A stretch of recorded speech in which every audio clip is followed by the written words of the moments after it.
Hello viewers, welcome to Havish media.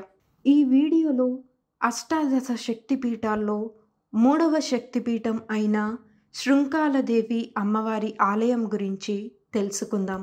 శృంఖాలదేవి ఆలయం కోల్కతాకి 80 కిలోమీటర్ల దూరంలో ఉన్న పండువ అనే ప్రదేశంలో ఉంది. పండువ రైల్వే స్టేషన్ నుండి శృంఖాలదేవి ఆలయం సుమారు 2 కిలోమీటర్ల దూరంలో ఉంటుంది.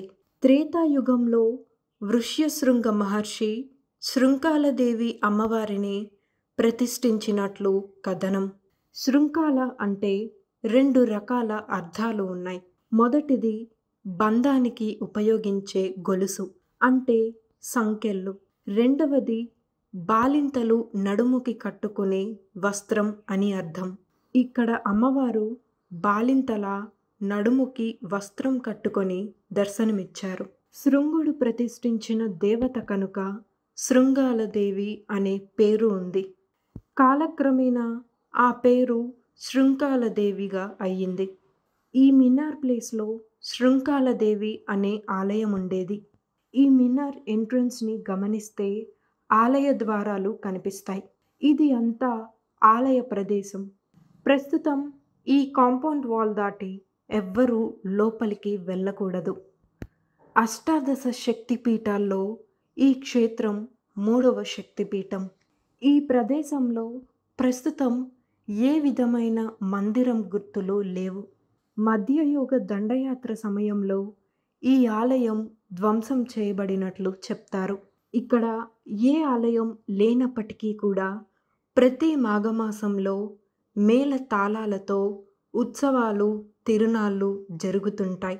పండువ గ్రామానికి 10 కిలోమీటర్ల దూరంలో హంసాదేవి అనే అమ్మవారి అతి ప్రాచీనమైన దేవాలయం కూడా ఉంది.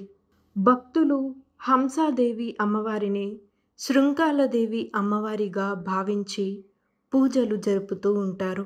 ప్రస్తుతం ఇక్కడ దేవాలయం బదులుగా మనం మసీద్ మినార్ని మాత్రమే చూడగలము. ఇక్కడ సతీదేవి అమ్మవారి ఉదర భాగం పడిపోయిందని, ఆ పడిన ప్రాంతమే శృంఖాలదేవి అమ్మవారి ఆలయంగా నిర్మించబడింది అని చెప్తుంటారు. వాస్తవాల ప్రకారం శృంఖాలదేవి అమ్మవారు పశ్చిమ బెంగాల్ హుబ్లీలో ఉండి ఉండాలి. కానీ కథ ప్రకారం వృష్యశృంగ మహర్షి అమ్మవారిని కర్ణాటకలోని శృంగేరికి తీసుకువచ్చారు అని చెప్తుంటారు. అష్టాదశ శక్తిపీఠాల్లో 3వ శక్తిపీఠం అయిన శృంఖాలదేవి అమ్మవారికి ఆలయం లేకపోవడం ఎంతో బాధాకరం కదా. ఇక్కడ ఆలయం మరలా పునఃప్రారంభం చేసేలాగా ప్రభుత్వ పెద్దలకి ఈ వీడియో చేరే వరకు షేర్ చేసి త్వరలోనే ఇక్కడ ఆలయ నిర్మాణానికి కృషి చేద్దాం.